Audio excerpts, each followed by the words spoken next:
Nous sommes avec Rodney Ovono dans quelques instants pour la chronique sport, me dit-on à la régie. Rodney, est-ce que vous nous recevez? Je vous reçois, modèle. C'est un Très bien. plaisir, comme chaque jour, de vous rejoindre pour ce décryptage en lien avec cette CAN 2023 qui se déroule en Côte d'Ivoire. Je rappelle que Gabon 24 a déployé toute une équipe dans ce pays d'Afrique de l'Ouest pour vivre en direct, vous faire vivre en direct cette actualité sportive. Rodney, alors l'humeur ce matin, comment vous sentez-vous après ces différents matchs qu'il y a eu hier? Je parle d'abord aux supporters cachés que vous êtes. Je crois que l'humeur se lit à travers la tunique que je porte ce matin. Ah, Ah, voilà.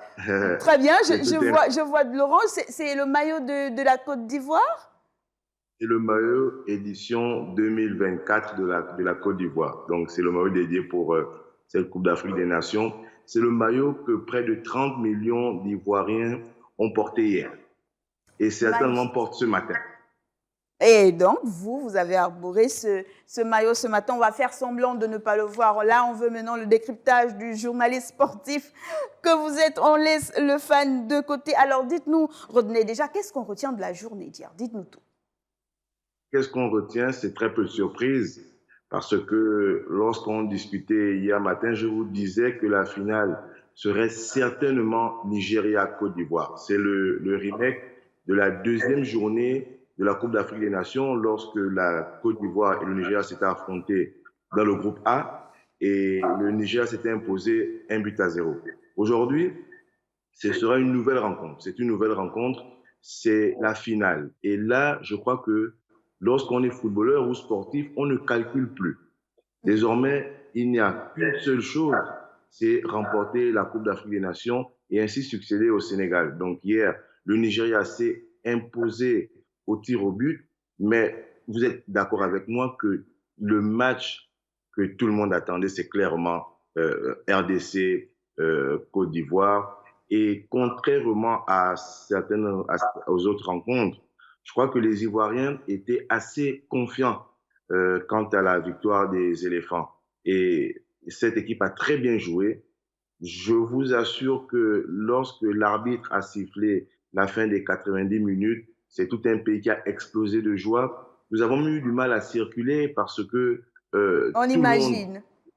oui, tout le monde était dehors et c'est quand même, ça donne la chair de poule de voir comment une équipe qui a failli se faire éliminer il y a 3 semaines se retrouve aujourd'hui en train de jouer le dernier match de la compétition. Et justement, Rodney, on revient sur ça. Comment on explique cela? Il fallait mettre la Côte d'Ivoire dos au mur, se sentir menacé. Comment on part de cette période sensible à une Côte d'Ivoire qui aujourd'hui est en finale? Alors, nous n'allons que spéculer, mais les personnes qui ont la réponse, c'est certainement Emer Saye et ses 22 soldats avec, les gars, avec en y ajoutant Dieu. Mais ce que nous pouvons dire, c'est que je crois qu'il y a eu un sursaut d'orgueil et le nouveau sélectionneur Emer Saye, qui est là en intérim, leur a certainement dit, les gars, vous jouez à domicile, vous jouez devant votre peuple et surtout, il fallait éviter la débâcle de 1984 lorsque la Côte d'Ivoire organisait sa Coupe d'Afrique des Nations et était sortie dans le premier tour. Donc, c'était certainement la crainte. Vous voyez même qu'au sortir du premier tour, il y a eu cette fameuse chanson « On ne vaut rien, mais on est qualifié ». C'est dire que, voilà, c'est dire que les Ivoiriens, avec leur ancestral sens de l'humour, ont quand même mis un doigt où ça fait mal. C'est que le pays organisateur s'est qualifié en étant troisième du groupe et en ne remportant qu'un seul match. Mais c'est une autre physionomie, c'est une autre Côte d'Ivoire qui a été observée après le premier tour, parce que en huitième de finale, c'était quand même le Sénégal et personne ne donnait cher de la peau des Ivoiriens, mais comme eux-mêmes le disent, découragement n'est pas ivoirien. Ah, Ensuite, vous avez eu les quarts de finale où la Côte d'Ivoire s'est encore surpassée, menée contre le Mali. Euh, cette équipe va s'imposer vraiment dans les derniers instants des prolongations. Aujourd'hui, on y croit, cette équipe ivoirienne et tout le peuple y croit. Cela montre que il y a autour de la Côte d'Ivoire des ondes positives. Et ces ondes-là, elles seront certainement, elles pourraient être traduites par une victoire dans quelques jours, parce que rappelons-le, la finale c'est le 11, donc dimanche. Et si la Côte d'Ivoire s'impose, je crois qu'il y aura une explosion de joie telle que on n'en a jamais vu. Et tout le monde attend sur ce fanion-là la troisième étoile. Et donc, on attend le fameux coup de marteau final. C'est tout ce qu'on peut souhaiter à la Côte d'Ivoire. Mais Rodney, avant de nous séparer, dites-nous, c'est quoi le pari que vous faites? Là, c'est entre nous, juste entre vous et moi. Le pari, alors, au début de la compétition, moi, je mettais une pièce sur le Nigeria et je crois que les rencontres d'hier m'ont fait changer d'avis. Et je pense que l'on aura une rencontre à 50% parce que ce n'est plus le même match. Nigeria-Côte d'Ivoire change de physionomie. Ce ne sont plus les mêmes enjeux. Et là, le seul enjeu ce dimanche, ce sera de remporter la Coupe d'Afrique des Nations.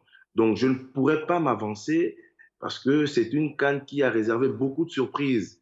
La CAN de la surprise, comme certains aiment à le dire.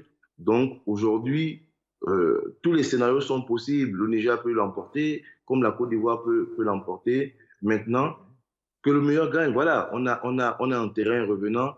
Aujourd'hui, la Côte d'Ivoire revient. Et je crois également que la peur a certainement changé de côté. Et désormais, la Côte d'Ivoire est en position de force face au Nigeria.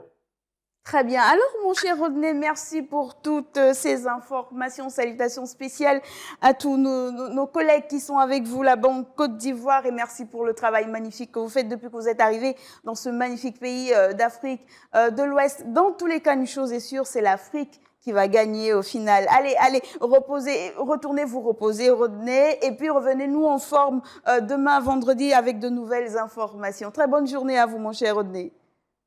Je vous remercie, Modèle. Je vous souhaite également une très bonne journée. Et bonjour à toutes ces personnes-là qui sont sur le plateau, à la régie, et également aux téléspectateurs.